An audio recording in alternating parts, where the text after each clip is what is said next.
So good morning everyone. जो हमारा actually ये सेशन इसलिए रखा कि कल आपकी एग्जाम मोस्टली ये टॉपिक के रिलेटेड रहेगी। इनफ्लो एंड आउटफ्लो पैरामीटर से आपको वाटर बैलेंस निकालना है। तो और पूरे वाटर सिक्योरिटी प्लान में मतलब आपका पीजीडब्ल्यूएम का जैसे core part water security plan है, तो वाटर सिक्योरिटी प्लान का कोर पार्ट वाटर बैलेंस है। तो इसीलिए हम थोड़ा इस पे ज्यादा एम्फोसाइज करते हैं। कैलकुलेशंस पार्ट आते हैं, कुछ नॉर्म्स हमको याद रखना है या उसको कॉन्सेप्चुअली समझना है, तो हमने आज ये रिवीजन रखा है। तो मैं थोड़ा कॉन्सेप्ट से लेके आपको ये थोड़ा एक्सप्लेन करती जाऊंगी। पहले हम थोड़ा इनफ्लो पैरामीटर्स जो है कि जो वाटरशेड या कोई भी हम हमारा स्टडी एरिया है उसमें क्या इनपुट है उसको हम समझ लेते हैं। हाँ, so input is your precipitation, okay, groundwater recharge and inflow from other basin. अगर उसको आउटपुट पैरामीटर के साथ मतलब कोरिलेट करें तो आपका जो इनपुट पैरामीटर में प्रेसिपिटेशन है उसका आउटपुट पैरामीटर क्या होगा? Run of. Okay, so atmospheric से जो आपके पास जो इनपुट है मेन बारिश आती है तो उसका रन ऑफ जो आउटपुट पैरामीटर जो है वो आपका रन ऑफ रहेगा। ठीक है, तो बाकी का जो पानी है वो कैचमेंट में या वो स्टडी एरिया में रहता है। अभी वो उसका जो फर्दर जो डिवीजन है या जिस तरीके से डिस्ट्रीब्यूशन होता है वो हम नेक्स्ट समझते हैं। तो ये दो चीज आपके माइंड में क्लियर होनी चाहिए कि precipitation is your main source, main input, और उसका सीधा सरफेशियल जो आउटपुट है वो आपका रन ऑफ रहेगा। तो ये दो चीज आपके ध्यान में होना चाहिए। अभी जब सरफेस पे पानी आ गया है तो सरफेस पे पानी आने के बाद उसके जो फर्दर कैटेगराइजेशन है, डिस्ट्रीब्यूशन है, तो उसमें से देखें कि जो सरफेस पे पानी मतलब बारिश गिरती है तो during that ground water recharge होता है। ओके, तो first one is your natural recharge due to rainfall. Okay, so R R था हमारे जो इक्वेशन में, R R recharge due to rainfall, तो वो हमें लेना है। फिर है रिटर्न फ्लो ऑफ इरिगेशन। जब इरिगेट करते हैं फार्म्स को, फार्म लैंड को, एग्रीकल्चर लैंड को, तो कुछ पार्ट ऑफ वाटर जो है वो सीपेज होकर वापस सबसरफेस प्रोफाइल में जाता है। अभी देखिए आउटपुट पैरामीटर्स जो भी है ना वो किस तरीके से है कि वो चाहे बह के निकल गया या इवोपोरेशन या इवोपो ट्रांसपिरेशन हुआ, ये फैक्टर्स है। मतलब जो ओपन सिस्टम में आता है, हाँ, वो मेजरली आपके आउटपुट पैरामीटर्स है। तो ये रिटर्न फ्लो ऑफ इरिगेशन जो है कि जो अमाउंट ऑफ वाटर आपने अप्लाई किया उसका कुछ पार्ट जो है वो आपकी सबसरफेस प्रोफाइल में चला गया है, और उसका जो और ये पहले समझ लेते हैं रिचार्ज का, फिर हम इसकी तरफ जाते हैं। फिर दूसरा है कि जो सरफेस वाटर स्टोरेज है उसका जो सीपेज होके ग्राउंड वाटर को रिचार्ज करता है, एक्वीफर को रिचार्ज करता है, वो भी आपका इनपुट है। और सीपेज फ्रॉम कैनाल मतलब जो भी कैनाल नेटवर्क है, वो कैनाल नेटवर्क से जो भी अगर अनलाइंड कैनाल है मतलब कच्ची कैनाल है तो उससे ड्यूरिंग जो फ्लो के जो डेज है मतलब साल में जितने भी दिन वो कैनाल चलती है, अगर अनलाइन है तो उसका जो नॉर्म है 0.175 hectare meter million cubic meter per day per square kilometer, तो वो नॉर्म से हमको वो कैलकुलेट करना है। अभी इसमें देखिए कि ग्राउंड वाटर ये सब रिचार्ज है मतलब एक्वीफर में क्या इनपुट गया है आप किससे भी कैलकुलेट कर सकते हैं। दूसरा जो वाटर टेबल फ्लक्चुएशन वाला अप्रोच था कि जिसमें आपका प्री मानसून में वाटर टेबल ये है, पोस्ट मानसून में ये है, तो ये जो राइज है वो राइज को आप एक्वीफर के एरिया और स्पेसिफिक यील्ड से कैलकुलेट करके कर सकते हैं, लेकिन उसके लिए आपके पास वाटर लेवल के सही से डेटा होने चाहिए। तो हम नेचुरली ये पैरामीटर से हम कैलकुलेट करते हैं। अभी ये ग्राउंड में एक बार चला गया है, अभी वो कैसे आउटपुट में जाएगा? तो वो आपका जाएगा इवोपो ट्रांसपिरेशन से। ओके, सो इवोपो ट्रांसपिरेशन मींस कि जो ग्राउंड वाटर जो है जिसको हम एक्सट्रैक्ट करके एग्रीकल्चर में यूज करते हैं, तो उसका जो पानी है वो या तो रिटर्न इरिगेशन सीपेज में जाएगा या फिर वो ट्रांसपिरेशन में जाएगा। One more thing is that कि जब प्रेसिपिटेशन में से जो रन ऑफ हमने निकाल दिया उसके बाद जो अमाउंट ऑफ वाटर आपके कैचमेंट में है, तो वो कैचमेंट में वो या तो सरफेस वाटर में स्टोर्ड है या सॉइल मॉइस्चर में स्टोर्ड है। ओके, तो सरफेस वाटर का जो भी लॉस है, सरफेस वाटर हम इनपुट में नहीं देते हैं क्योंकि यहाँ पे ऑलरेडी ये आ गया है प्रेसिपिटेशन, प्रेसिपिटेशन माइनस आपने जो रन ऑफ किया, तो यहाँ पे जो आपका पानी है, ओके, तो रिमेन्स इन कैचमेंट। तो ये अमाउंट आपके ऑटोमेटिकली जब आप इसको प्लस माइनस करेंगे तो वो आपके कैचमेंट में, मतलब वो इनपुट में रहेगा। अभी ये कहाँ डिस्ट्रीब्यूट होता है, आपका सरफेस वाटर है या सॉइल मॉइस्चर है, ओके। तो इसको हम अगेन यहाँ पे एज अ इनपुट नहीं देंगे, अदरवाइज वो डबल हो जाएगा, ओके। तो ये जो सरफेस वाटर है वो आपका इवोपोरेशन से बाहर जाएगा और सॉइल मॉइस्चर जो है वो ग्रासलैंड या फॉरेस्ट से ट्रांसफर होके बाहर जाएगा। और जो ग्राउंड वाटर यूज या फिर कैनाल वाटर ये जो आप यूज करते हैं वो आपका ट्रांसपैरेशन से बाहर जाएगा। क्लियर? सो मेजर जो आपके इनफ्लो आउटफ्लो पैरामीटर है ये इसके थ्रू, मतलब एटमॉस्फेयर, फिर सरफेस एंड देन सब सरफेस, इसमें जो भी चेंजेस आते हैं और जो लॉसेस होते हैं, रन ऑफ से लॉसेस होते हैं या इवोपोरेशन या ट्रांसपैरेशन से लॉसेस होते हैं, इसको हमें कैलकुलेट करना है, ठीक है। और ये जो है इनफ्लो फ्रॉम अदर बेसिन और आउटफ्लो टू अदर बेसिन, ये जो दो चीज है वो बहुत रेयरली होती है या फिर अभी के लिए आपको जरूरत नहीं है। इनफ्लो फ्रॉम अदर बेसिन, अगर वो सरफेस वाटर से आपको पानी आता है, लाइक कच्छ का कोई एक एरिया है और हम उसको उसका वाटर बैलेंस करें तो नर्मदा का जो पानी आता है वो इनफ्लो फ्रॉम अदर बेसिन है, तो सरफेस वाटर को आप कैलकुलेट कर सकते हैं, ओके। और वैसे ही अगर आपके एरिया से कोई पानी दूसरे एरिया में सरफेस से जा रहा है तो आप वो भी कैलकुलेट कर सकते हैं। लेकिन अगर ग्राउंड वाटर की आप बात करें तो ग्राउंड वाटर से आपके एरिया में कितना इनफ्लो आ रहा है या फिर आपके एरिया के एक्वीफर से दूसरे एरिया में कितना आउटफ्लो जा रहा है सब सरफेस वे में, तो उसको कैलकुलेट करने के लिए आपको जो हमारा वाटर लेवल फ्लक्चुएशन वाला जो अप्रोच है वो हमें लेना पड़ेगा, क्योंकि वो ये नहीं देखेगा कि पानी कहाँ से आया कहाँ गया, वो देखेगा कि जो मेरा मेन स्टोरेज सिस्टम है एक्वीफर उसमें क्या प्लस माइनस हुआ, ओके। तो ये बेसिक कॉन्सेप्ट है जो आपको समझनी है, ओके। तो ये मैंने थोड़ा लीकेजी श्रेणी पे आपको समझा दिया, लेकिन कैलकुलेशन में हम ये पार्ट को प्लस में नहीं देते हैं, ये चीज ध्यान में रखना। इनफिल्ट्रेशन लेते हैं, ये भी नहीं लेते हैं, क्योंकि ये ऑलरेडी आप इसमें से रन ऑफ माइनस करेंगे तो ये इसी का पार्ट है, ओके। और रिचार्ज में रेनफॉल, कैनाल से सीपेज, सरफेस स्टोरेज से रिटर्न इरिगेशन सीपेज, और जो डिस्चार्ज है वो एक्सट्रैक्शन ऑफ ग्राउंड वाटर, ठीक है, फॉर वेरियस पर्पस। और ये एफ्लुएंट सीपेज जो है वो मैंने बताया कि अगर वो आपको करना है तो आपको वाटर टेबल फ्लक्चुएशन अप्रोच लेना पड़ेगा, लेकिन उसके लिए देखना पड़ेगा कि आपका जो स्टडी एरिया का एक्वीफर है वो रीजनल है या फिर आपका वाटर बैलेंस है कुछ और ही, मतलब बहुत माइनस आ रहा है या बहुत प्लस आ रहा है, तो अगर उसमें कोई गलती नहीं है फिर भी बहुत प्लस माइनस ज्यादा जा रहा है, तो फिर आपको समझना है कि दैट मींस कि आपके वाटर बैलेंस को एक्सटर्नल एरिया जो है वो कंट्रोल कर रहा है। तो फिर आपको वो वाटर टेबल फ्लक्चुएशन अप्रोच जो है जिसमें आपको 1-2 साल अच्छे से मॉनिटरिंग करना है और प्री पोस्ट मानसून का डेटा लेके आप उसको कर सकते हैं, ठीक है। मैं यहाँ पे थोड़ा करेक्ट कर दूं, हम यहाँ पे डेल्टा एस नहीं ले रहे हैं एक्चुअली, ओके। सो आपका इक्वेशन याद रख लीजिएगा, आर आर रिचार्ज, यहाँ पे हम ऐड कर दे पी, पी मतलब प्रेसिपिटेशन, ओके। सरफेसियल एक कैरेक्टर हो गया प्रेसिपिटेशन, फिर हम लेंगे आर आर, ये सब रिचार्ज है, और ये recharge due to rainfall, recharge due to canal, recharge due to irrigation, कोई भी इरिगेशन हो कैनाल और बोरवेल से, और recharge due to surface water, और ये मोस्टली नहीं होता है, क्लियर।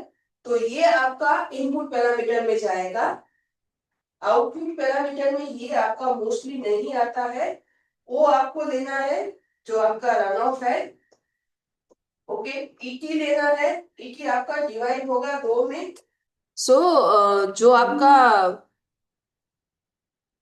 आउटफ्लो पैरामीटर्स जो है उसमें ईटी जो है वो आपका 2 पार्ट में डिवाइड होगा, और वो है इवोपोरेशन और इवोपोट्रांसपायरेशन। हाँ, इवोपोरेशन और इवोपोट्रांसपायरेशन। तो ये आपके मेजर आउटपुट पैरामीटर्स है। क्लियर? तो इक्वेशन थोड़ा अच्छे से याद कर लीजिएगा। पहला पी है प्रेसिपिटेशन, कि आपके एरिया में जो भी बारिश आती है वो है, प्लस आपका जो भी जिस टाइप से रिचार्ज होता है, recharge due to rainfall, recharge due to canal, recharge due to return irrigation seepage, और recharge due to surface water storage.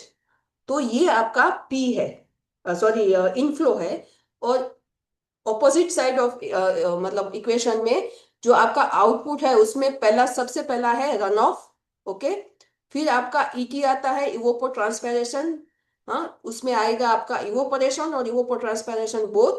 And last one जो है वो आपका आएगा ग्राउंड वाटर ड्राफ्ट। ओके, तो टोटल आपने कितना ग्राउंड वाटर एक्सट्रैक्ट किया, वो ये 3 मेजर पैरामीटर है। यस अजय? हमने जो रिचर्स ड्यू टू रेन में मतलब लास्ट टाइम जो कैलकुलेशन किया था वो सैंडी और एलुवियल एरिया के लिए किया था। तो उसमें 20% रिचर्स हमने कंसिडर किया था। तो उसका कुछ टेबल है या हमें मतलब कौन से एरिया के लिए कितना हाँ परसेंटेज रिचार्ज होता है? हाँ, वो मतलब देखिए, आपका जो आपको प्रैक्टिकल में या एग्जाम में दिया जाएगा, या फिर आप कहीं पे भी मतलब ये वाटर बैलेंस कर रहे हैं, तो आपको टॉप सॉइल जो है या तो वो सैंडी होगी या क्लेई होगी, या फिर अगर एकदम से हार्ड रॉक एक्सपोज्ड है तो आप उससे भी कम परसेंटेज ले सकते हैं। जैसे आप सैंडी है, हाईली सैंडी है, कोर्स है, तो आप 25% तक ले सकते हैं। सैंडी है तो 20 लो, क्लेई है तो 15 है, और हार्ड रॉक है एकदम एक्सपोज्ड तो आप 10% उसका ले सकते हैं। तो ये तो जनरल नॉर्म्स है। हम मतलब हमारे एरिया में भी ब्लैक कॉटन सॉइल है, तो उसका कम होगा, वो कैसे उसमें क्ले कम कंटेंट होगा ज्यादा ना? है ना। ज्यादा यस। है। तो आपको देखिए एक चीज समझ लेना का, कि जब बारिश गिरती है और अगर आपके एरिया में जल्दी से पानी रिचार्ज हो जाता है, तो दैट मीन्स कि वो सैंडी है और उसका जो रिचार्ज रेट है वो ज्यादा है। अगर पानी भरा रहता है तो समझने का कि वो रिचार्ज रेट स्लो है। और कोई एरिया एकदम से क्लेई होगा, कि मतलब वो लोकलाइज्ड होता है, कोई भी एरिया में आप जाओ कि बिल्कुल पानी नहीं जाएगा वैसा नहीं होगा, लेकिन लोकलाइज्ड कोई तालाब या कोई सिस्टम आप देखते होंगे कि बोलेंगे कि बिल्कुल पानी नीचे नहीं जाता है। तो उसमें आपका तब जब हाँ आप एसआई कैलकुलेट करते हो, recharge from surface water structure, तब आपको वो एरिया नहीं लेना है। हाँ, मतलब वो एरिया वाइज समझ में आता है जब हम कैलकुलेट करेंगे। मतलब अभी मुझे पता है कि जिस एरिया में मुरुम है वहाँ है तो वहाँ पानी ज्यादा जाता है ब्लैक वाटर में। पर अभी हम जो कैलकुलेशन का बोल रहे हैं तो अभी एग्जाम में आ जाएगा, पर एरिया वाइज उसका कुछ टेबल होगा हाँ हाँ, तो वो वो तो जनरल नॉर्म्स है। ऐसा है तो हम क्या करेंगे कि एक अलग से नॉर्म्स की फाइल बना के आप लोगों के साथ शेयर कर देंगे, कि जिसमें जो यस। वेराइटीज ऑफ नॉर्म्स है, कि जहाँ पे आपको मतलब नॉट ओनली फॉर हम्म। गुजरात, फिर मतलब पूरे इंडिया में कहीं पे भी हम्म। आप है, अगर वो नॉर्म्स आपको कंसिडर करने हैं तो वो रेफरेंस फाइल हम आपको भेज जैसे, देंगे। ये थोड़ा। हाँ जैसे रन ऑफ के लिए है वैसे ही, मतलब हाँ रन ऑफ का श्योर। जैसे एरिया हम कंसिडर। यस। हाँ, फिर से मैं यहाँ पे कर दूं। यहाँ पे है P, plus P means precipitation. Okay, ये आपका ग्राउंड वाटर रिचार्ज है। ये नॉर्मली नहीं लेना है, सिमिलरली ये नहीं लेना है। ये आपका रन ऑफ है। ईटी जो है वो आपका डिवाइड होता है इवोपोरेशन और ट्रांसपैरेशन ड्यू टू वेजिटेशन। ओके, ये हम नहीं ले रहे हैं। और ये डीपी मतलब ग्राउंड वाटर ड्राफ्ट। ओके, ये इसलिए नहीं ले रहे हैं delta S. Actually delta S के लिए इक्वेशन है, कि डेल्टा एस मीन्स कि आपका क्या इनपुट है माइनस आपका क्या आउटपुट है। समझ लीजिए, इनपुट आपका 100 यूनिट है, आउटपुट आपका 105 यूनिट है। दैट मीन्स कि delta S will be your 5। मतलब आपने ग्राउंड वाटर को 5 यूनिट एक्सट्रैक्ट किया है to meet your demand. Okay, so यहाँ पे हम नहीं ले रहे हैं। आप हमारा अगर रिजल्ट माइनस में आता है तो समझ लेने का कहीं ना कहीं हम ग्राउंड वाटर का ज्यादा इनपुट से, मतलब ग्राउंड वाटर में जो रिचार्ज होता है उससे ज्यादा हम उसका एक्सट्रैक्शन कर रहे हैं। प्लस में आता है तो दैट मीन्स कि हमारी सिस्टम में हमारी नीड से ज्यादा पानी स्टोर होता है। ठीक है, ये रेनफॉल ड्यू टू रिचार्ज। उसमें आपको डेटा क्या चाहिए कि आपके पास एवरेज एनुअल रेनफॉल होना चाहिए, AAR। ड्यूरिंग कैलकुलेशन ये चीज ध्यान में रखिएगा कि आप जो मल्टीप्लाई या डिवीजन जो भी कुछ कर रहे हैं उस पे यूनिट सेम होनी चाहिए।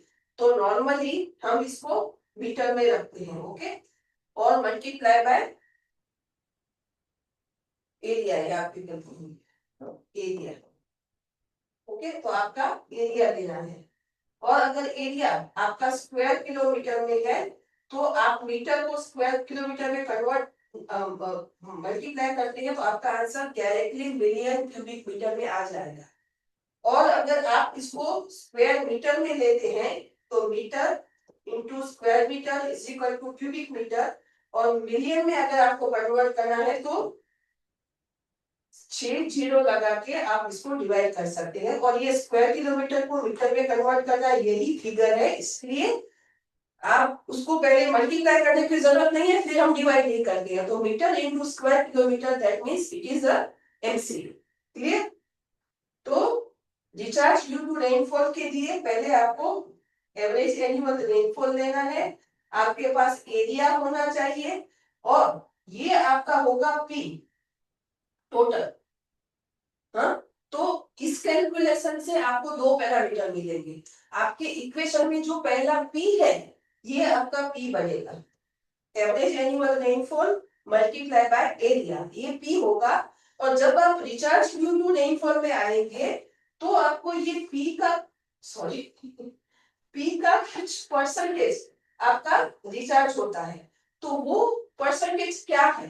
हाँ, अगर आपका क्ले है तो आप 15% लो, सैंडी है नॉर्मल सैंड है तो 20%, बहुत कोर्स सैंड है तो आप 25% ले सकते हो। समझ लीजिए आपका 25 है, तो अगर आपका पी जो है वो 100 यूनिट है तो उसका 25% मीन्स 25 MCM जो है वो आपका रिचार्ज में गया ड्यू टू रेनफॉल। क्लियर?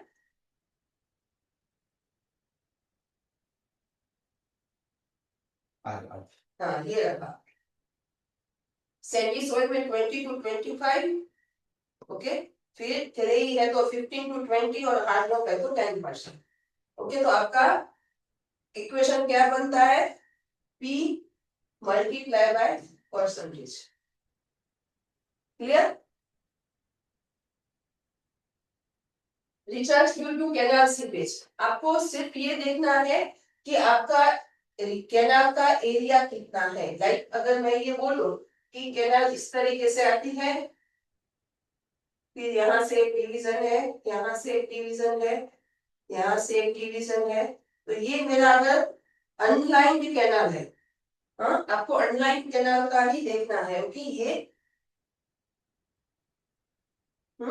तो मैं क्या करूंगी, ये लेंथ है आपके पास,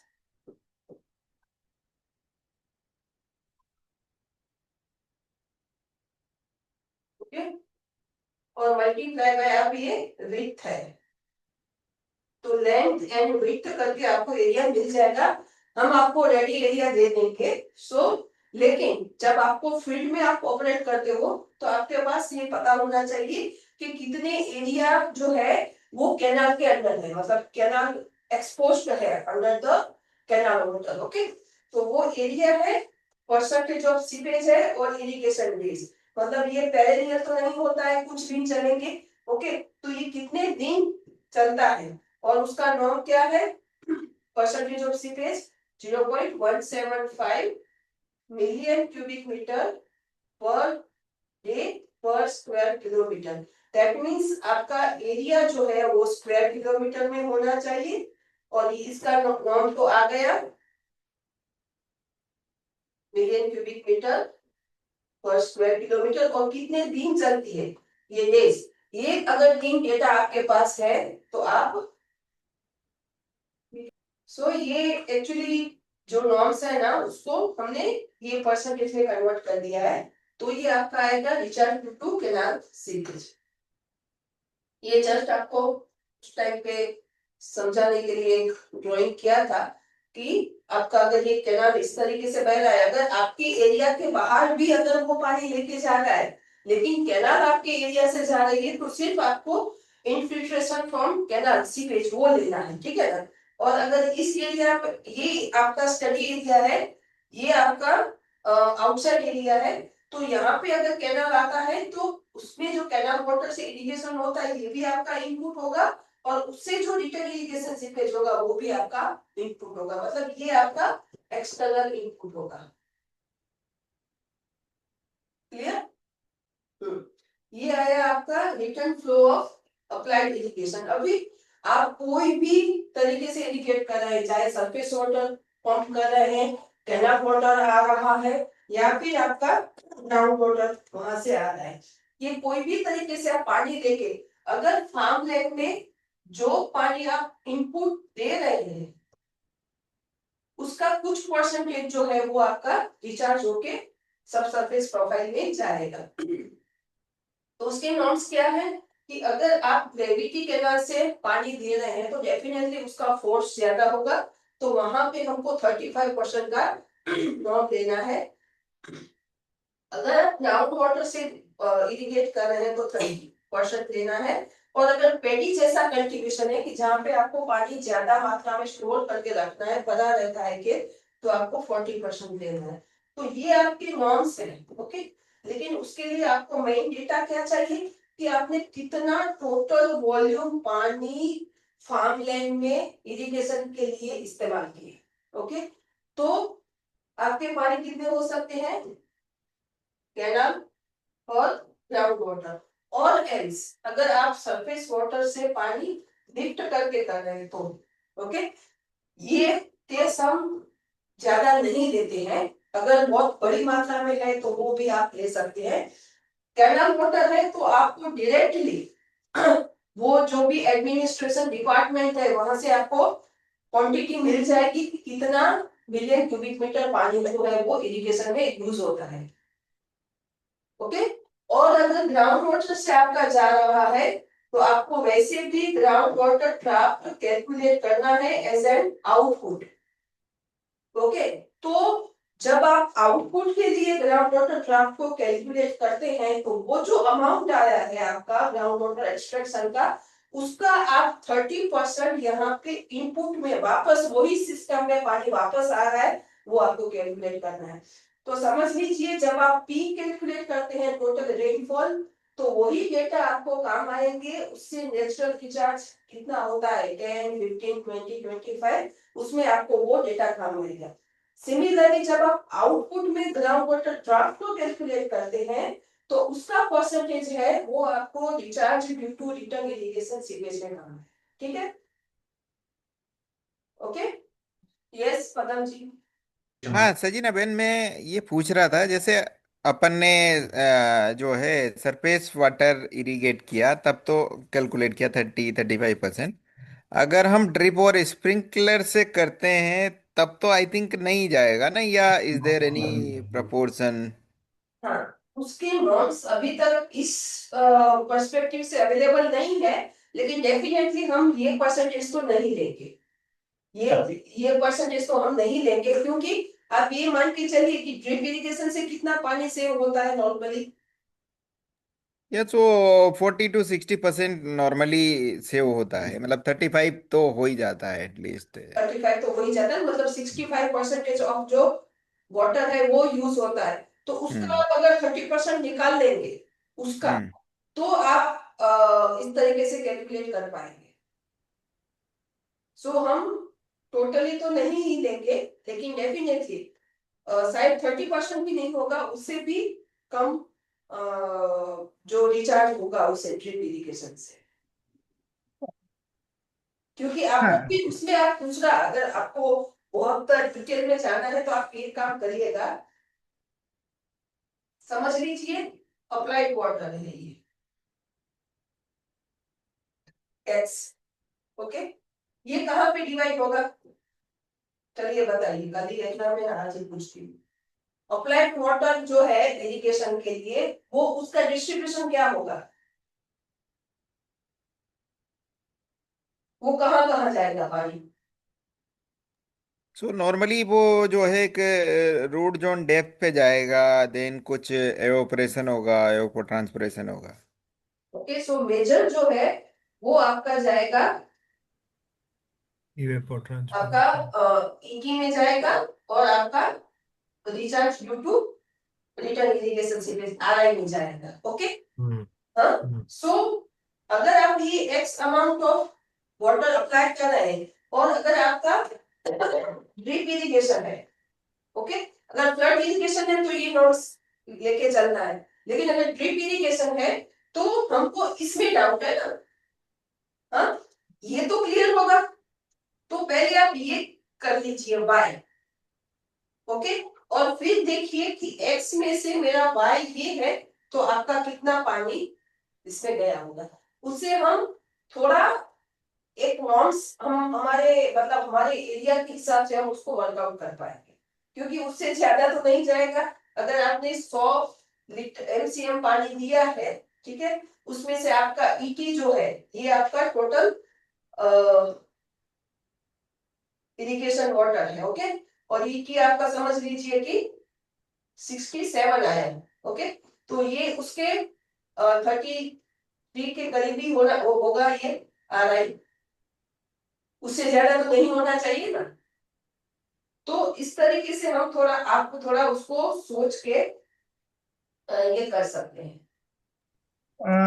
सही है ना बहन। हाँ, मुझे एक पूछना था कि अ, हम जो अभी कैलकुलेशन में पदम जी जो बोल रहे हैं, तो हम जब ग्राउंड वाटर ड्राफ्ट निकालते हैं, तो उसमें भी जब हम स्प्रिंकलर या कुछ लगाएंगे, ड्रिप लगाएंगे, तो वो जो पानी निकाल रहे हैं वो भी कम हो जाएगा ना?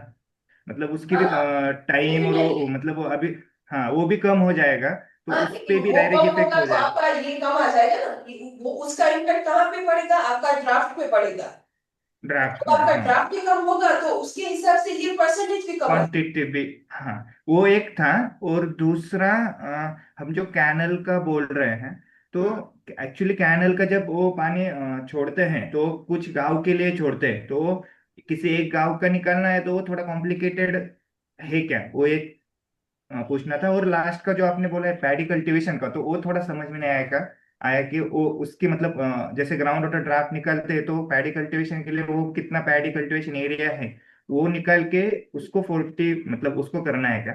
हाँ, मतलब अगर समझ लीजिए पेडी का है, ओके, तो आपको ये हम्म। देखना है कि अगर पेडी बहुत ही negligible total area under irrigation जो है आपका, उसमें बहुत निग्लिजिबल पार्ट है तो आप उसको छोड़ दीजिए, लेकिन अगर कुछ हमको मतलब कैलकुलेट करने जैसा है कि 20% 25% ऐसा एरिया है, तो उसको अलग से उसका करें, वो एरिया, उस एरिया में कितना, अब देखिए इसमें एरिया इतना मायने नहीं रखता है, आप अगर आरआई में जाए तो आपका टोटल वॉल्यूम जो है वो जाता है, तो आप कितना पानी आप पैडी में इस्तेमाल करते हैं, या फिर अगर देखिए सरफेस से है तो आप एरिया के हिसाब से उसको देख लेंगे, सरफेस वाटर से इरिगेशन है, लेकिन अगर ग्राउंड वाटर से इरिगेशन है तो मैं ये मान के चलूं कि मेरे एरिया में 100 बोरवेल्स है, ओके, और वो 100 में से जो 30 है वो पैडी के लिए होता है इस्तेमाल, और 70 जो है वो मेरे अदर क्रॉप्स के लिए है।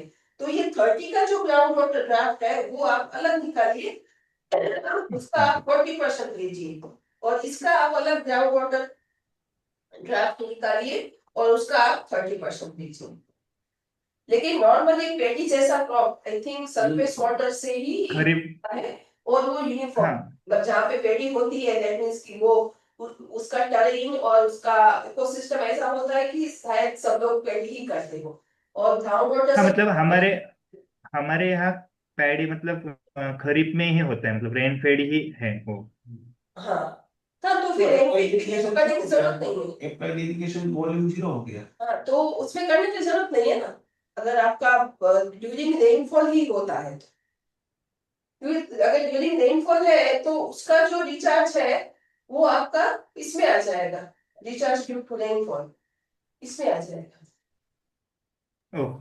और उसमें डेफिनेटली सॉइल भी ऐसे ही होगी, क्ले ही होगी, क्योंकि सैंडी सॉइल में पहले होगा ही, पानी सीधा नीचे चला जाए।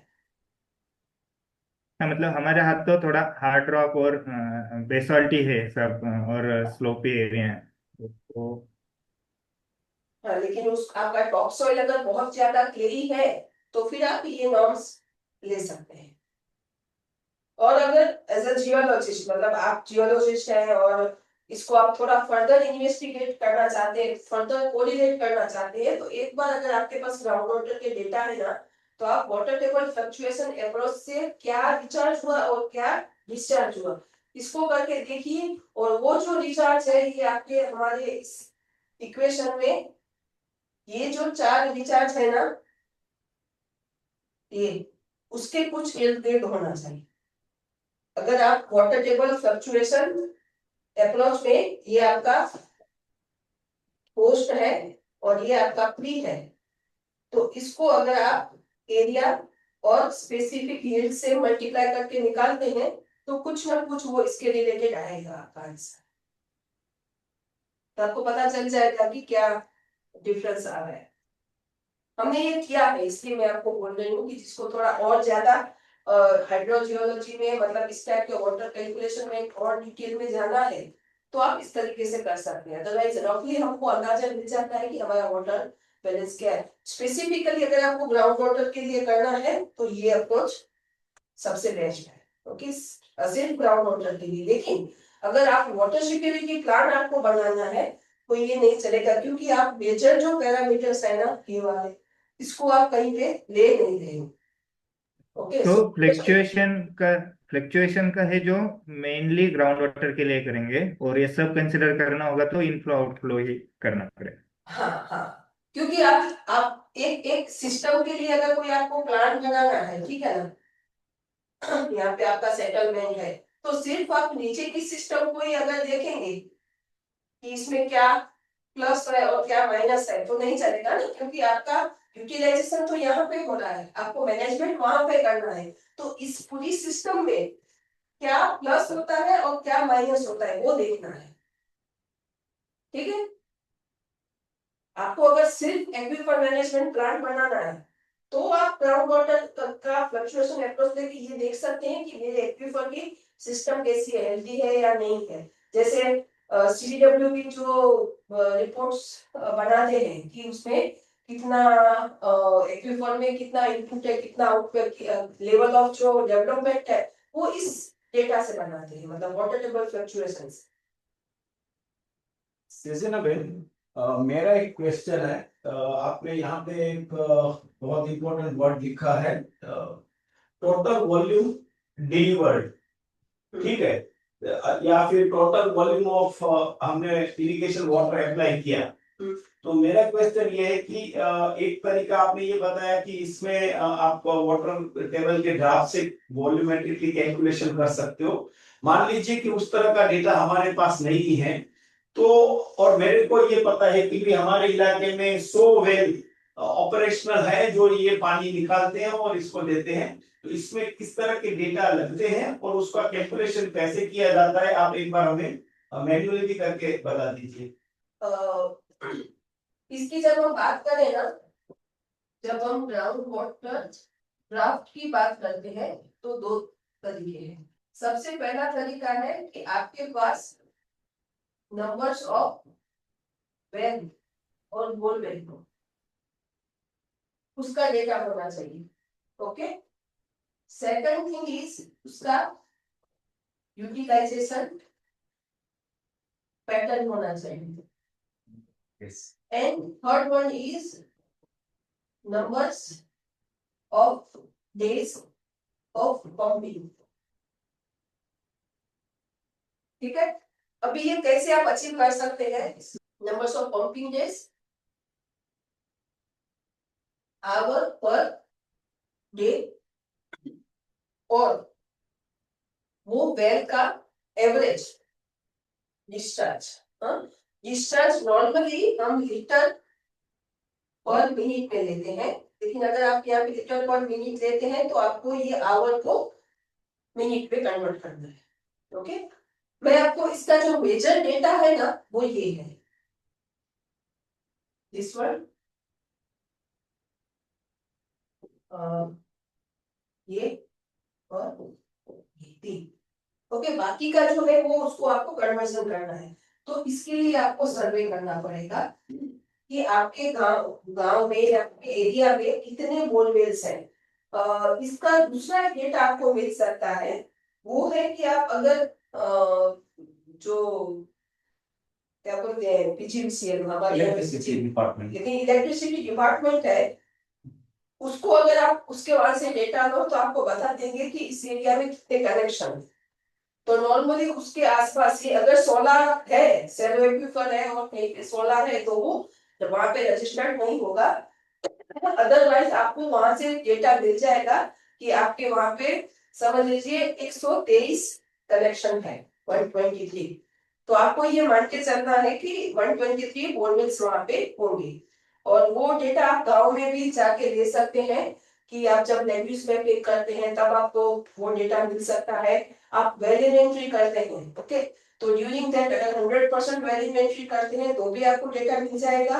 और अगर 100% नहीं करते हैं फिर भी आप कम्युनिटी से कंसल्टेशन करके भी आप ये डेटा लेके आ सकते हैं।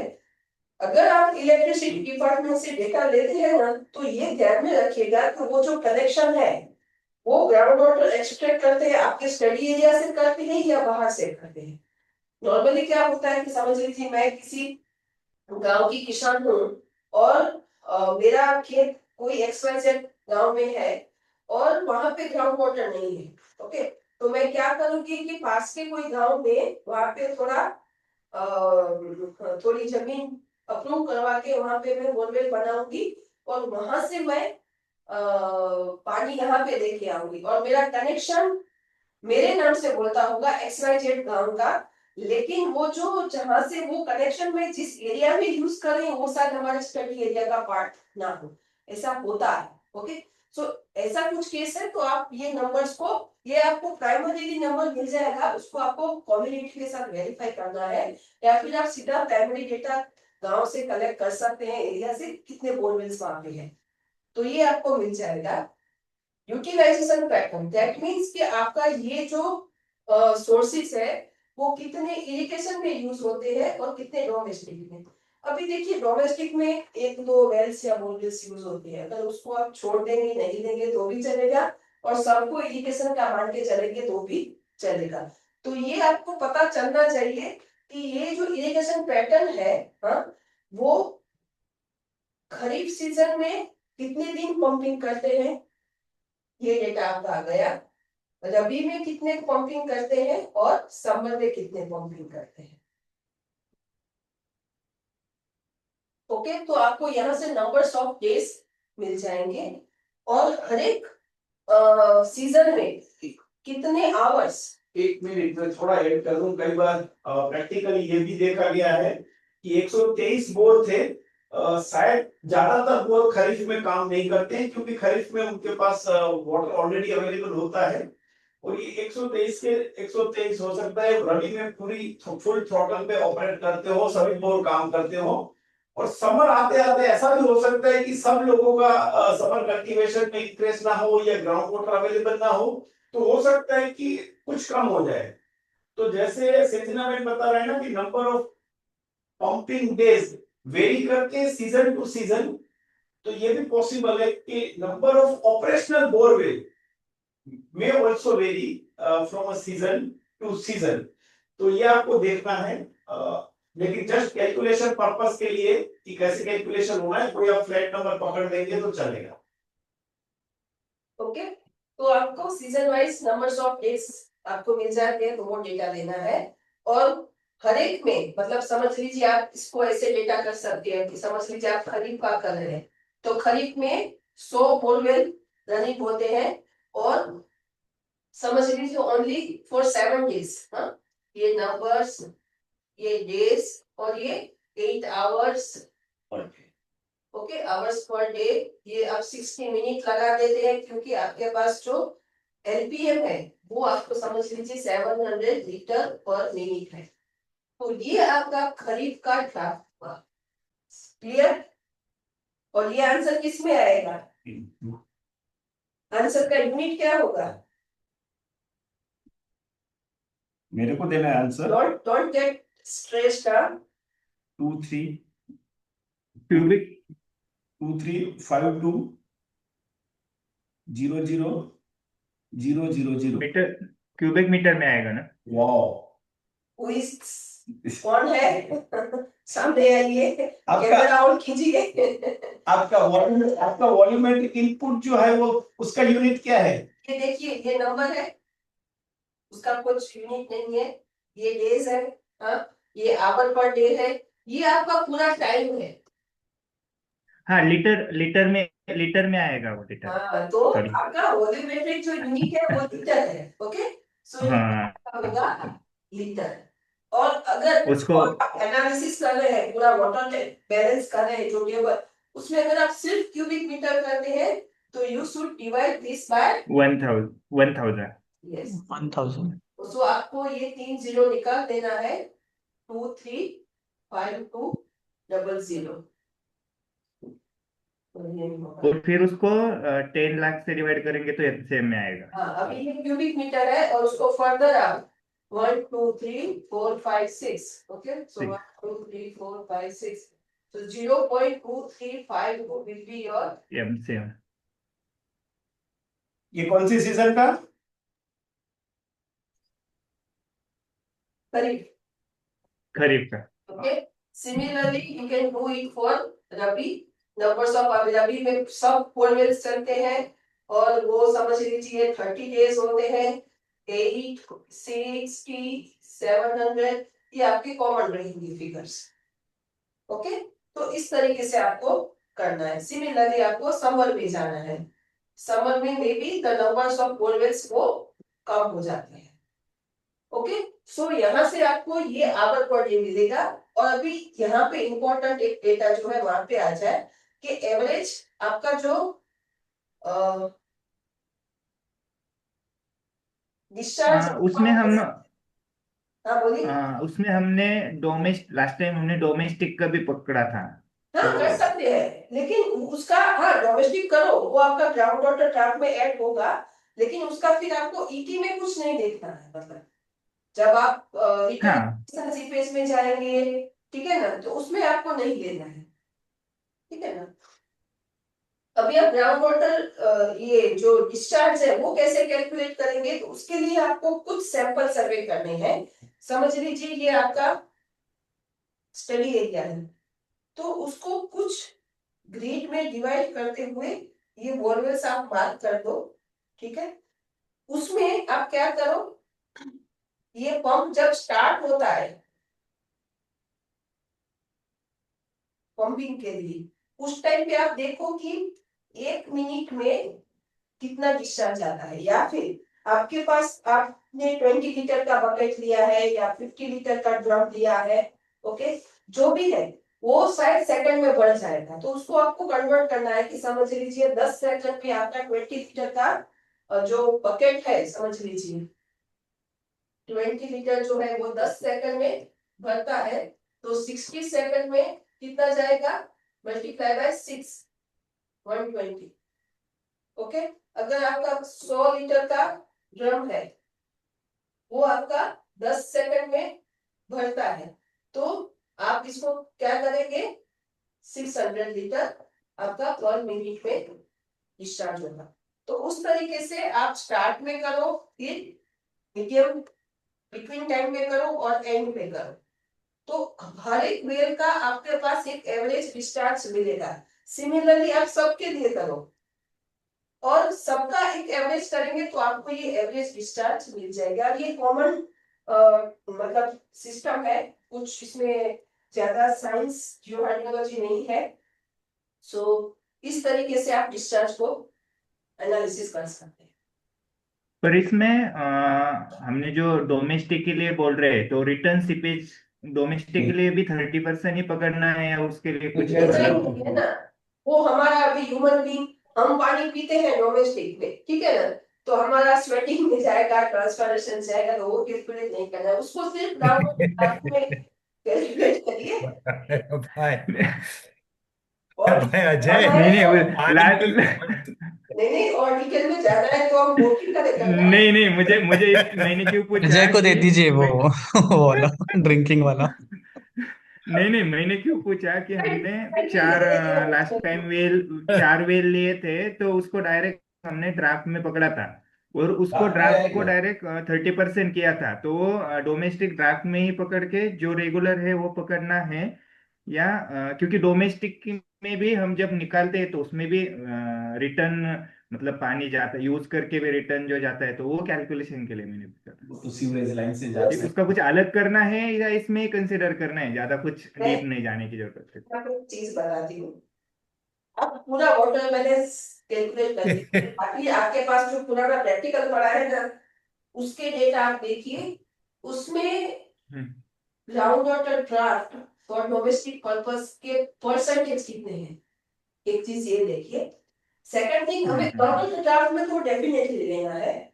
सेकंड थिंग इज दैट कि अगर आप आउटपुट में लेते हैं तो वो इवोपोट्रांसपिरेशन में कितना परसेंटेज आएगा, मतलब उसका 0.00 में भी आपका लास्ट में कुछ नंबर आएगा, जो at the end of the water balance के, जो हम समझ लीजिए आपका वाटर बैलेंस ऐसे आया कि -2.326705, तो हम ऑलरेडी ये नंबर्स को निकाल देते हैं, हम इसको ऐसे ही लिखते हैं -2.32 या फिर 33 लिखते हैं। तो ये वो जो एरर है ना, वो इसी लास्ट जो डेसिमल के डिजिट्स है ना, उसी में होता है। क्लियर? नहीं अभी हाँ मतलब अभी जो हमने पकड़ा है हमने जब प्रैक्टिकल किया तो उसमें डोमेस्टिक के 4 वेल पकड़े थे और हमारा ड्राफ्ट 0.42 आया था तो टोटल ड्राफ्ट से वो 5% हो रहा है हाँ, वो बस एक, बस और वही ना। दूसरा वो 0.42 में से हमने 30% रिटर्न सीपेज पकड़ा है तो वो 0.126 आ रहा है एमसीएम में। हम्म, तो वो सिर्फ मतलब रेगुलर कैलकुलेशन में पकड़ना है तो कुछ ये नहीं, ये मैं मुझे पूछना। हाँ, उसमें आपको ग्राउंड वाटर ड्राफ्ट में आपको लेना है, लेकिन वो अमाउंट ऑफ वाटर जो है वो रिटेन इरिगेशन सीपेज है उसमें से निकाल देना है, उसमें और ईटी में से निकाल देना है।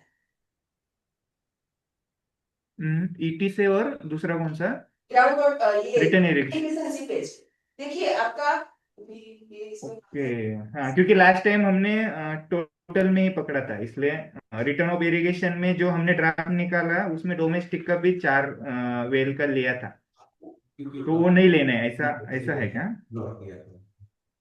कभी वॉल्यूम अगर नहीं होता है तो हम इग्नोर करते हैं, लेकिन अगर आप एकदम से और प्रिसाइज वे में करना चाहते हैं, तो जब हम रिटर्न इरिगेशन सीपेज की बात करते हैं तो उसमें से हम डोमेस्टिक पर्पस के लिए जो ड्राफ्ट है ना, वो अमाउंट यहाँ पे जो है ना, टोटल अमाउंट डिलीवर्ड, उसमें से निकालते हैं, क्योंकि वो निकाल अमाउंट देंगे ऑफ हाँ वाटर क्योंकि जो है, लास्ट टाइम हमने कंसिडर किया था इसलिए हाँ वो थोड़ा कंफ्यूज कर देंगे ना, तो भी मैंने क्या बोला कि आपका वो पीछे का जो ज्यादा ज्यादा इफेक्ट डेफिनेशन नहीं है होगा। उसमें जाएगा, और अगर आपको ध्यान में ठीक है। आया और आप निकाल देंगे तो वेल एंड गुड, ठीक है। यस। लेकिन ये एट प्रेजेंट जो मेरा जो क्वेश्चन था वो सिर्फ इसी को लेके था कि जब हम रिटर्न टोटल वॉल्यूम डिलीवर्ड या टोटल वॉल्यूम अप्लाइड, अगर आपको नंबर ऑफ बोरवेल से निकालना है तो किस तरह से आप निकालेंगे, तो वो सेजिना मैम ने अच्छे से बताया है और आपको अब अच्छे से याद रख लेना है कल तक के लिए। कल तक के लिए नहीं, आगे भी याद फाइनल रखना कुछ आ पड़ेगा सकता ना। है इसके लिए, सेमेस्टर की फाइनल बाकी है। नहीं पर शैलेश भाई ये काम में आना चाहिए यूज, मतलब काम में यूज होगा तो और अच्छा लगेगा।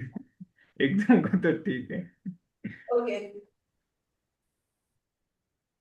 हाँ, एरिया अंडर मतलब recharge due to seepage from surface water storage, मतलब जो भी पानी आपके स्टडी एरिया में मानसून के बाद भी भरा रहता है और या फिर ड्यूरिंग मानसून भी, तो उसमें से कुछ पानी जो है वो सीपेज होगा, तो मैंने ये सरफेस वाटर की जो सिस्टम है उसका डिस्ट्रीब्यूशन कैसे होता है वो समझाने की कोशिश की थी कि कुछ पार्ट ऑफ वाटर जो है वो इवोपरेशन लॉस होगा, कि वो आपको कहाँ से मिलेगा, पानी इवोपरेशन, जो नॉर्मली सेंटीमीटर में दिया जाता है। इनफिल्ट्रेशन ये रहा, वो क्या है 44 टू 60 सेंटीमीटर। बाकी का जो अमाउंट है वो अमाउंट आपके पास यूज के लिए है, ठीक है। तो आपको ये डेटा के लिए क्या करना है, आपके पास एरिया अंडर सरफेस वाटर मतलब कितना एरिया सरफेस वाटर, मतलब कितने एरिया पे सरफेस वाटर है, या फिर सरफेस वाटर वाटर के अंदर सबमर्ज्ड एरिया जो है वो आपके पास होना चाहिए। एंड रिचार्ज वाटर कॉलम, अभी ये आपका मीटर में है, और अगर ये आपका स्क्वायर मीटर में है तो आपका आंसर आएगा square meter into meter is equal to cubic meter. लेकिन अगर ये स्क्वायर किलोमीटर किलोमीटर में है तो ये आपका आएगा एनसीएम। क्लियर, ये हमको नहीं लेना है। डन। ओके, आउटफ्लो पैरामीटर क्या क्या होंगे चलिए बताइए। Major outflow parameter run off होगा एक, रन ऑफ, यूएफओ ट्रांसपिरेशन, ट्रांसपिरेशन और एक ground water draft. Ground water discharge और यूएफ फिर एक मेजर अभी छूट रहा है, सबसे बड़ा जो कंपोनेंट है वही छूटा जा रहा है। Run of, run of. Run of हो गया। ओके, रन ऑफ आपको आता है सबको, बार्लोस के बार्लोस प्रिंसिपल। प्रिंसिपल से आपको देखना है कि आपका कैचमेंट का करेक्टर क्या है, आपका रेनफॉल टाइप। रेनफॉल का टाइप क्या है, उससे आपको जो कोफिशिएंट मिलेगा। सो ये जो कोफिशिएंट है P इंटू के, मतलब ये जो भी कोफिशिएंट आया है that will be your run में आ गए वो एरिया, ठीक है। प्रेसिपिटेशन। ईटी जो है इवोपोरेशन और ट्रांसपेरेंस, इसके लिए आपको इंपॉर्टेंट डेटा जो है वो आपको लगेंगे। आपका पानी इवोपोरेशन का डेटा होना चाहिए जो वेदर डिपार्टमेंट से आपको मिल जाता है, जिसमें वो मंथली सेंटीमीटर में कितना इवोपोरेशन होता है वो देते हैं। और ट्रांसपेरेंसन के लिए हमको उसका क्रॉप फैक्टर चाहिए। और ग्राउंड वाटर ड्राफ्ट अभी हमने रिटर्न इरिगेशन सीपेज के लिए ग्राउंड वाटर ड्राफ्ट हमने समझा। अभी हर एक चीज को हम लेते जाते हैं। ये रहा, ठीक है। रन ऑफ यहाँ पे आर लिखा है, इक्वेशन में ये ओ है, ओ इज इक्वल टू के इंटू प्रेसिपिटेशन। सो आपका जो प्रेसिपिटेशन है वो आपने ऑलरेडी इनपुट पे कैलकुलेट कर लिया है। ओके, सो ये भी हो सकता है कि आप जब प्रैक्टिकल कर रहे हैं तो आपको जो डेटा जहाँ पे मिलता है उसके साथ आप दूसरा भी कैलकुलेशन करते जाए। अब पहले सब इनफ्लो कर रहे फिर सब आउटफ्लो करे तो भी चलेगा, लेकिन जब आप कोई इनफ्लो और आउटफ्लो एक दूसरे के साथ कनेक्टेड है तो आप दोनों साइमल्टेनियसली कर सकते हैं। सो जो आपको इनफ्लो में आपको जो पी मिल गया है उसके साथ आपको ये फाइंड आउट करना है। हो सकता है कि हम आपको वो डेटा डायरेक्टली दे दे कि आपको ये समझ के चलना है कि 32% ऑफ रन ऑफ का कोफिशिएंट है, तो डायरेक्टली आपको जो पी है आपने जो कैलकुलेट किया है उसके साथ आप के को मल्टीप्लाई करके आपको डेटा मिल जाएगा, ठीक है। ये है, आपको कैचमेंट डिफाइन करना है कौन सा है, और आपका रेन का टाइप जो है nature of rainfall, light medium और कंटिन्यूअस डाउनफॉल, तो ये सारा जो है वो ये परसेंटेज है, उसको आपको आपके टोटल जो प्रेसिपिटेशन का वॉल्यूम है उसके साथ मल्टीप्लाई करके आपको रन ऑफ मिल जाएगा। एक मिनट सजीला बहन, जैसे हमारा प्रेसिपिटेशन था वो 400 समथिंग था, और अभी हमारा जो कॉफिशिएंट जो आया है वो समझ लीजिए 20% आया है। तो इसका मतलब ये है कि मुझे 400 को 20 से मल्टीप्लाई कर देना है और जो वैल्यू है उसको पकड़ लेना है, सही है। परसेंटेज है आपका 400, और ये आपका वॉल्यूम है, ठीक है, हम्म, और ये आपका परसेंटेज है। हम्म, सो आपको डायरेक्टली मल्टीप्लाई करना है, तो आप 400 इंटू 0.20 करिए, और आप परसेंटेज में कर रहे हैं तो डिवाइड बाय 100। ये ध्यान रखिएगा, ये कॉमन मिस्टेक होती है, खास करके जिन्होंने ब्याज पे पैसे की लेन देन नहीं की है, लोन नहीं लिया है, उनको काफी दिक्कतें आती है ये परसेंटेज को इस तरह से ट्रीट करने में। तो आपको परसेंटेज वैल्यू को सीधा मल्टीप्लाई नहीं करना है, परसेंटेज का मतलब ही होता है कि उसको 100 से डिवाइड करना है। क्लियर? वो तो सब में आएगा ना, वो 30-35 वो मोस्टली सब में आएगा, सो ध्यान रखिएगा।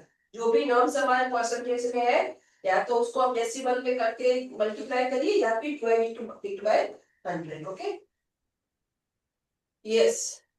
जो थोड़ा बहुत आपको कॉम्प्लिकेटेड लगा भी था, और अभी भी आपको थोड़ा और कॉन्शियस फोकस होकर करना है, दैट इज योर इवोपोट्रांसपिरेशन।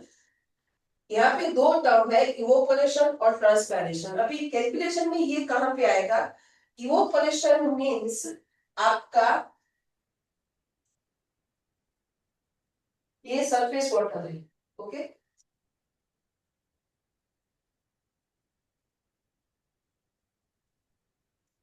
ये सरफेस वाटर का जो एरिया है, उसमें से कुछ part of water directly evaporation होगा इन प्रेजेंस ऑफ सनलाइट, वो वाटर वेपर में कन्वर्ट होके एटमॉस्फेयर में चला जाएगा। तो दिस इज योर इवोपोरेशन। तो उसके लिए आपको क्या डेटा लगेंगे? आपका सरफेस वाटर स्टोरेज नहीं चाहिए यहाँ, वो आपको नॉर्म्स क्या देते हैं कि कितना सेंटीमीटर का पानी आपका गया। समझ लीजिए, वो आपको ये बताता है कि इतना पानी जो है मेरा इवोपोरेट हुआ। मतलब एक लेवल से वो आपको लेंथ बताता है, या फिर आपको डेप्थ बताता है। तो आपको उसके लिए डेटा क्या चाहिए कि आपका ये एरिया कितना है, ये आपको पता होना चाहिए।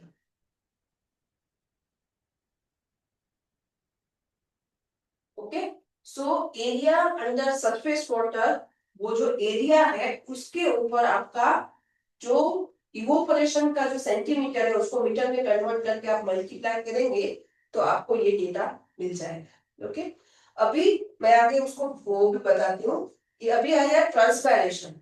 ट्रांसपैरेशन मीन्स कि water absorb by plant roots and lost through plant stomata into the atmosphere. मतलब जो ट्रांसपैरेशन होता है लीव से, उसको कैलकुलेट करना है। अभी उसके लिए क्या डेटा हमको चाहिए कि हमको एरिया तो चाहिए, area under crop. Okay, multiply में हम ये देखते हैं कि वो कितने महीनों के लिए वो क्रॉप फील्ड पे रहता है। हाँ? तो वो अगर वो समझ लीजिए, आपको पता है कि वो जुलाई टू अक्टूबर रहता है, तो जुलाई अगस्त सितंबर अक्टूबर, ये 4 मंथ का क्या 5 इवोपोरेशन डेटा है सेंटीमीटर में, वो आपको लेना है। और आपका जो के फैक्टर है, क्योंकि ये क्रॉप जो ट्रांसफॉर्मेशन करेगा, पानी इवोपोरेशन क्या देता है कि अगर आपकी सिस्टम ओपन है, मतलब पानी भरा है, तो उसमें से कितने सेंटीमीटर ऑफ जो वाटर कॉलम है वो इवोपोरेट होगी। ओके, अभी ये पानी तो नहीं भरा है, ये क्या करता है, एक सिस्टम से पानी लेके ट्रांसफर करता है।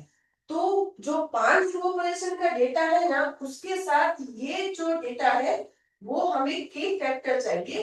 के फैक्टर क्या बताता है कि समझ लीजिए यहाँ पे पानी इवोपोरेशन आपका 42 सेंटीमीटर आए, तो एरिया के साथ अगर सीधा 42 सेंटीमीटर कर देंगे, उसका मतलब ये हुआ कि उतने एरिया में पानी भरा है और उसका 42 सेंटीमीटर ऑफ वाटर कॉलम जो है वो इवोपोरेट हो गई। लेकिन ये पानी नहीं भरा, ये क्रॉप है, ये वेजिटेशन है, तो आपका उसका के फैक्टर समझ लीजिए लगा 0.6।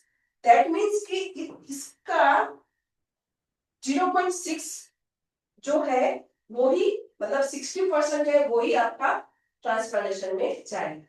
तो ये ट्रांसपैरेशन का कैलकुलेशन है, आपको थोड़ा मेजोरिटी ऑफ द केसेस में जो के फैक्टर होता है वो 1 के बिलो होता है। अगर 1 है तो वो पानी इवोपरेशन डेटा ही हो गया, तो वो नॉर्मली 1 से बिलो होता है। 1 से बिलो होने का एक वजह ये है कि कई बार प्लांट जब कैनोपी बढ़ाता है तो वो खुद एक शेड क्रिएट करता है जो मिट्टी में से इवोपरेशन को रोकता है।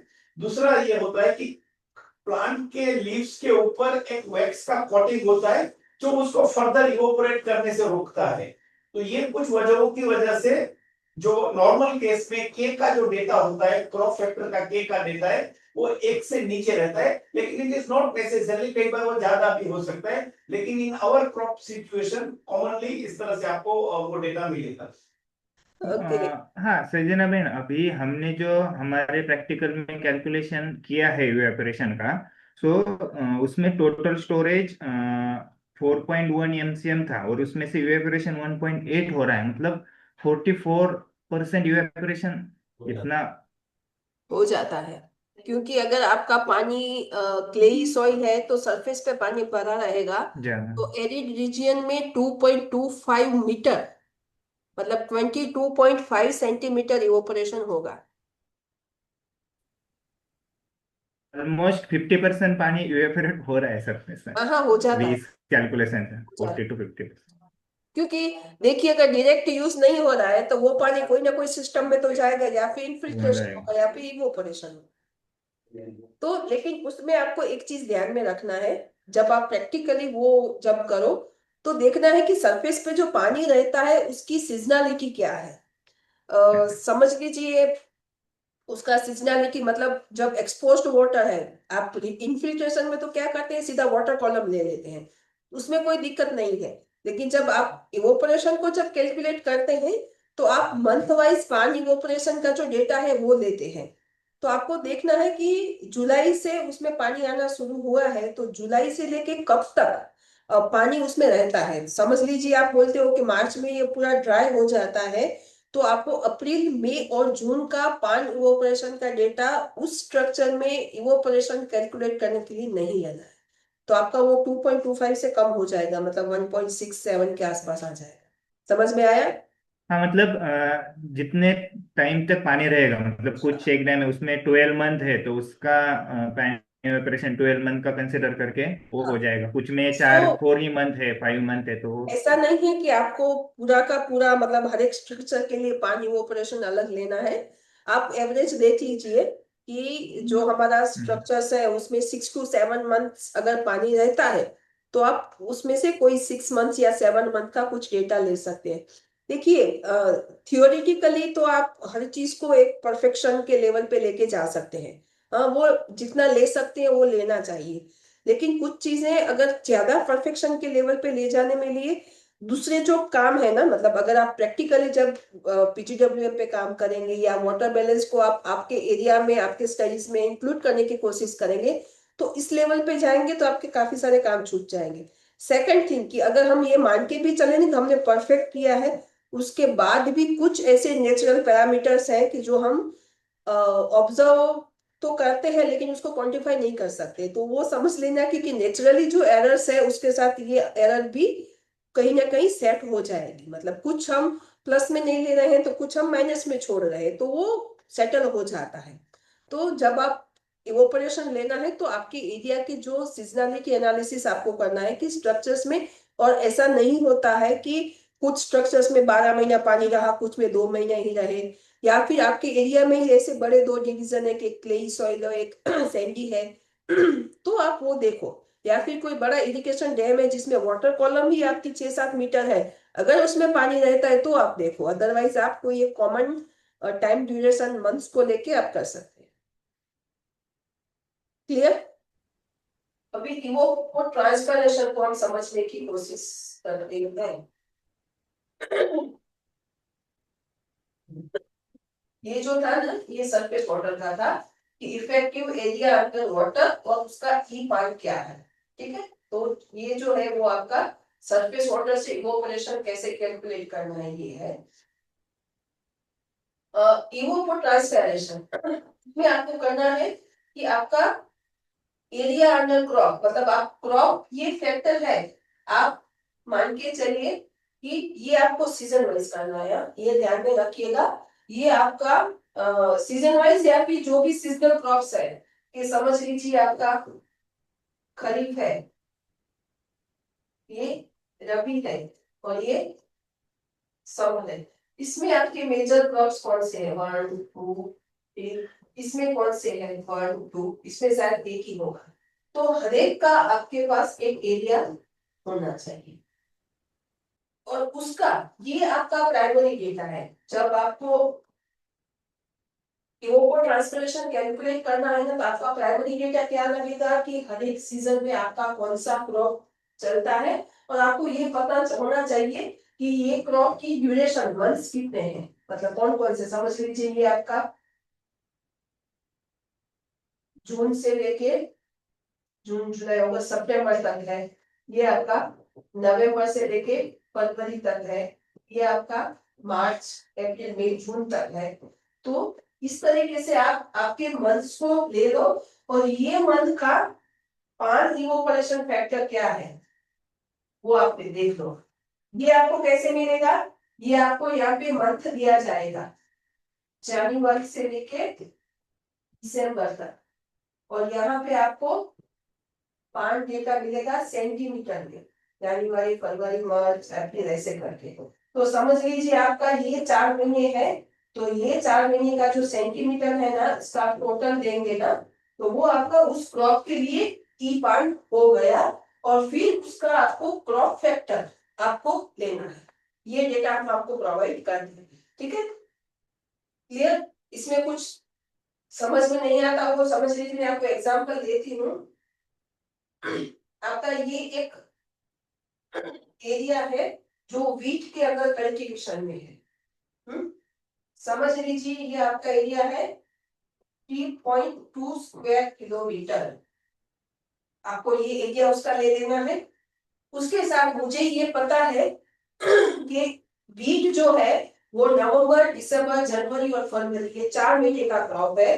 तो मैं क्या करूंगी, उसका नवंबर से लेके नेक्स्ट फरवरी तक उसका मैं पान इवोपोरेशन का डेटा लूंगी। वो समझ लीजिए कुछ 1.2 है। वो मंथली डेटा को 4 महीने का मंथली जो डेटा आपके पास है ना, नवंबर दिसंबर जनवरी फरवरी, उसका टोटल कर दीजिए, तो समझ लीजिए आपको 1.2 मीटर है। सॉरी, ये आपका मीटर है, मैंने सेंटीमीटर को मीटर में कन्वर्ट कर दिया है। ये कुछ 102 सेंटीमीटर आ रहा है। ओके, 1.02 तो 1.02। ओके, तो ये आपका हो गया पानी। अभी उसके साथ आपको के फैक्टर लगाना है। के फैक्टर मींस कि एक्चुअली ये 102 क्या है कि अगर ओपन वाटर है, हाँ, तो उसमें से इवोपोरेशन होगा। अभी ये तो क्रॉप है, तो क्रॉप का फैक्टर जो है वो 0.6 है। अभी इसको मल्टीप्लाई करिए, 3.2 multiply by 1.02 multiply by 0.6, 1.9584। Okay. So almost वो 1.96 जितना आपका, ये कौन से यूनिट में आएगा? आपका स्क्वायर किलोमीटर है और यहाँ पे मीटर है, ये तो फैक्टर है। तो क्या होगा आएगा आंसर? यूनिट क्या रहेगा? हाँ एमसीएम में आएगा क्या? हाँ, एमसीएम होगा। हाँ एमसीएम में आएगा। ओके, ये गलती मत कीजिएगा।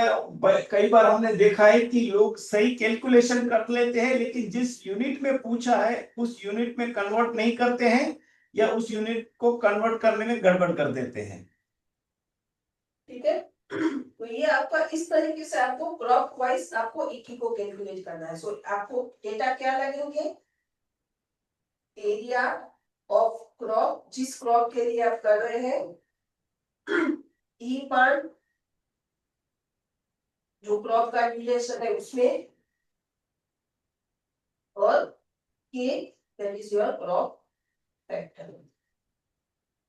इस तीन को मल्टीप्लाई करेंगे, और जितने क्रॉप्स है उस सबका जो ई की आपने निकाला उसको मल्टीप्लाई करेंगे, और आपका जो टेबल है उसमें ई की में वो वैल्यू डाल दीजिए।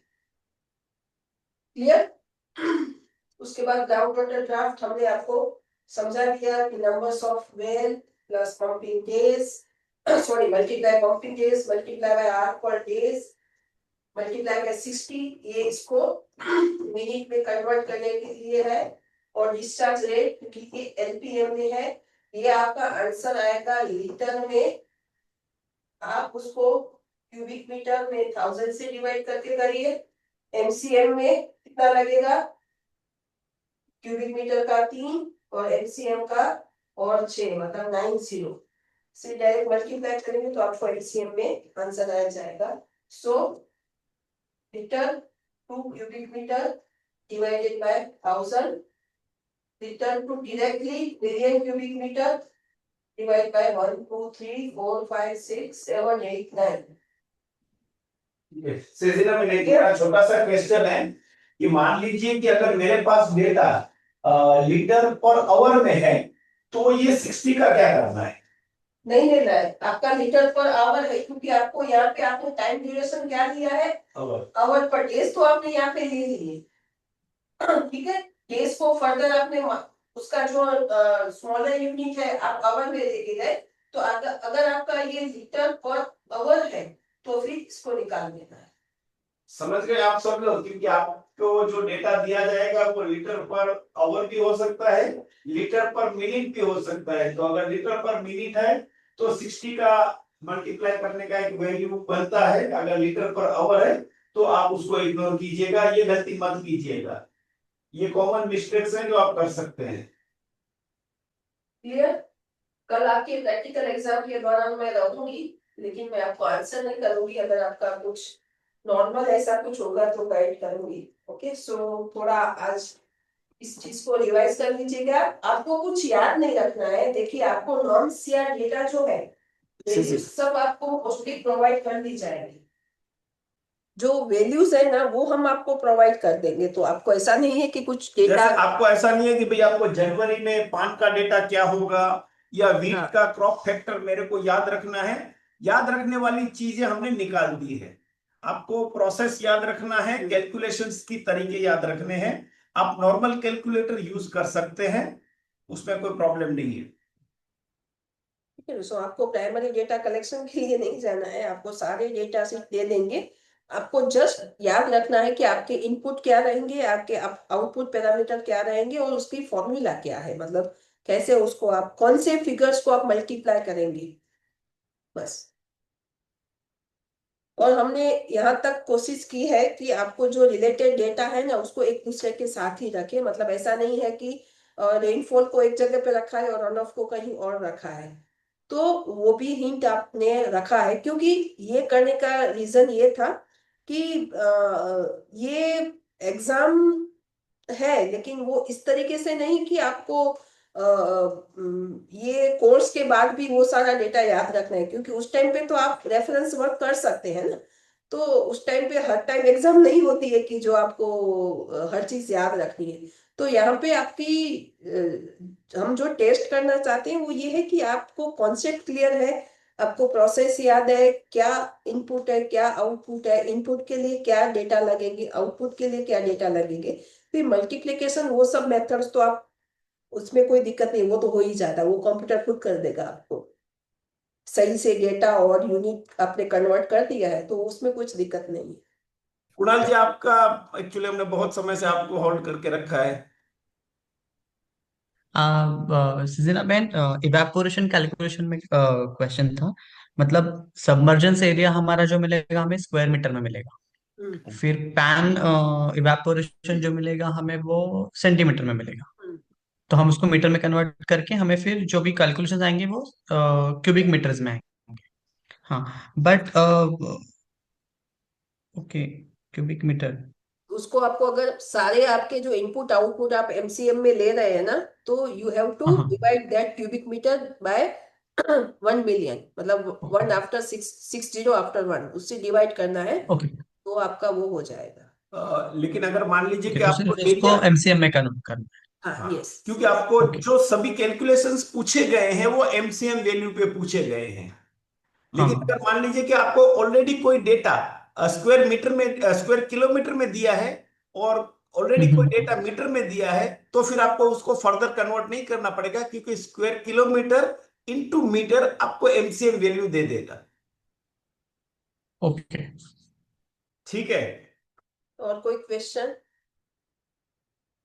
आप मतलब आज के दिन में बाद में भी मुझे कोई आपको डाउट है तो पर्सनली आप पूछ सकते हैं। I am available, not a problem. Okay okay, thank you.